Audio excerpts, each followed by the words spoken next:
नमस्कार रेल बंधुओं, मैं सुरेश त्रिपाठी। आज एक नया विषय चर्चा के लिए लेकर हाजिर हुआ हूँ।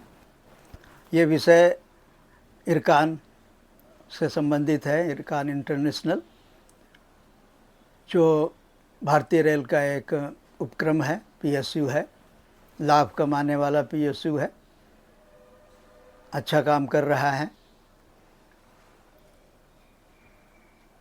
ट्रैक रिकॉर्ड बहुत अच्छा है इस पीएसयू का, इरकान का। मगर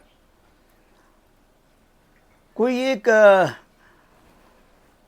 निहित स्वार्थी करप्ट अधिकारी के चलते अगर ऐसे लाभ कमाने वाले नवरत्नों में शामिल कंपनी का नाम खराब हो, उसकी छवि खराब हो, तो उसके साथ क्या करना चाहिए।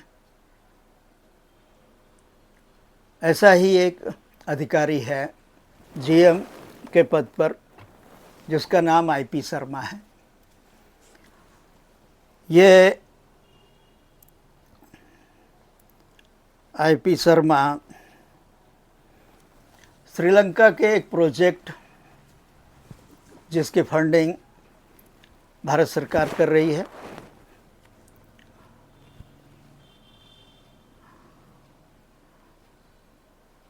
उसका इंचार्ज था।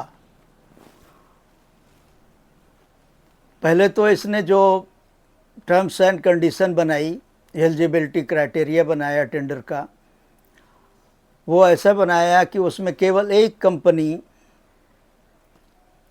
जयपुर की वही एलिजिबल हो रही थी और हुई। इसका ऑब्जेक्शन लिया दूसरे कॉन्ट्रैक्टर्स ने, दूसरी कंपनियों ने, और ये मामला सीएमडी तक पहुंचा। वो सीएमडी जो लुक आफ्टर कर रहे थे,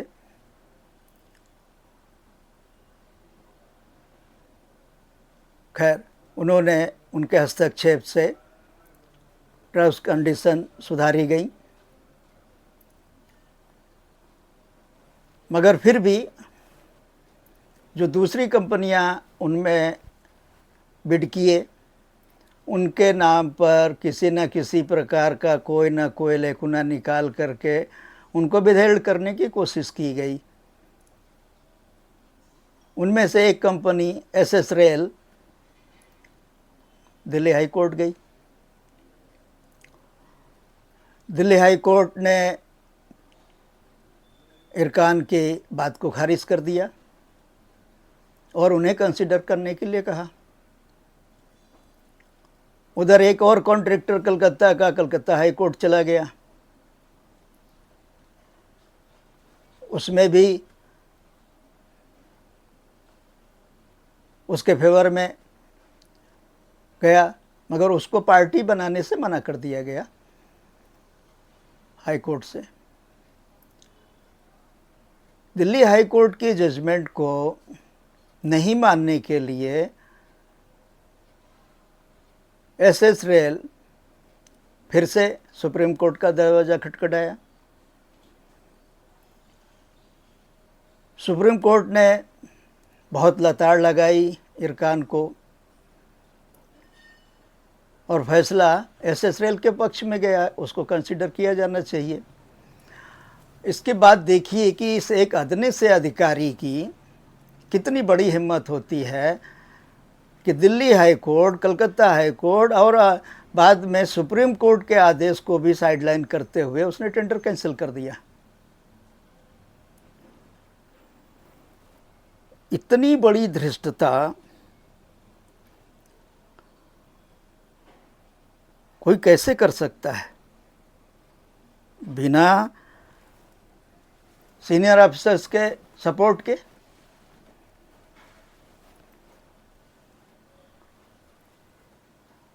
हमने इस मैटर को रेल विस्पर में हाईलाइट किया। उसका नतीजा ये हुआ कि look after CMD am engineering ने आईपी शर्मा को इस प्रोजेक्ट से अलग कर दिया, मगर कोई एक्शन नहीं लिया। जबकि ये इतनी बड़ी ब्लंडर मिस्टेक थी, सुप्रीम कोर्ट हाई कोर्ट के आदेश का उल्लंघन था कि उस पर 56 जे लागू होना चाहिए था।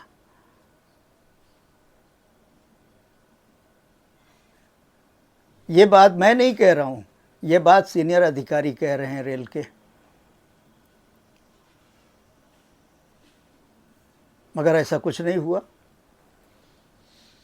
सरकार अपनी तरफ व्यस्त है, चुनाव की तैयारियों में रही, और इधर अधिकारी मौज करते रहे।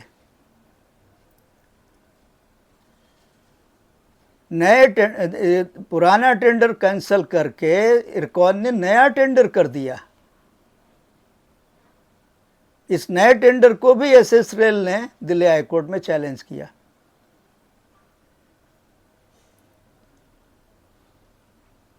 कोर्ट के सामने इरकॉन की तरफ से मामला रखने के लिए कोई एडवोकेट प्रस्तुत नहीं हुआ। एक्स पार्टी आदेश हो गया जो एसएस रेल के फेवर में गया और स्टे कर दिया गया पूरे प्रोसेस को। हाई कोर्ट ने स्टे कर दिया। जो टेंडर 9 मई को खुलना था, अब उसकी डेट आगे बढ़ा दी है। ये आदेश आने के बाद में, दिल्ली हाई कोर्ट का स्टे आने के बाद कुछ समय और आगे बढ़ा दिया है। मगर आसार ऐसे लगते नहीं है कि वो इस स्टे को या कोर्ट के आदेश को भी मानेंगे। इतनी मनमानी, इतनी धींगामस्ती, इतना बड़ा दुस्साहस कैसे हो रहा है? वो इसलिए हो रहा है क्योंकि मंत्री संतरी अपने में व्यस्त हैं, इनकी तरफ किसी का ध्यान नहीं है। इनकी तरफ मतलब इनकी मनमानी की तरफ किसी का ध्यान नहीं है, ना मंत्री का है ना रेलवे बोर्ड का है, क्योंकि सब अपने अपने निजी विषय पर, निजी एजेंडे पर व्यस्त हैं। तो इतनी ब्लंडर मिस्टेक पर एक्शन कौन लेगा? फिर प्रशासन सुधरेगा कैसे और चलेगा कैसे?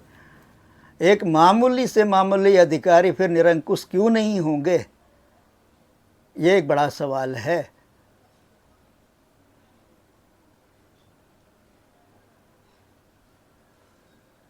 अब ये क्यों है? ऐसा क्यों होना चाहिए? ये सब इसलिए हो रहा है क्योंकि जब हम अपने निजी स्वार्थ साधने में लग जाते हैं, तब सामने वाला हमें भजता नहीं है।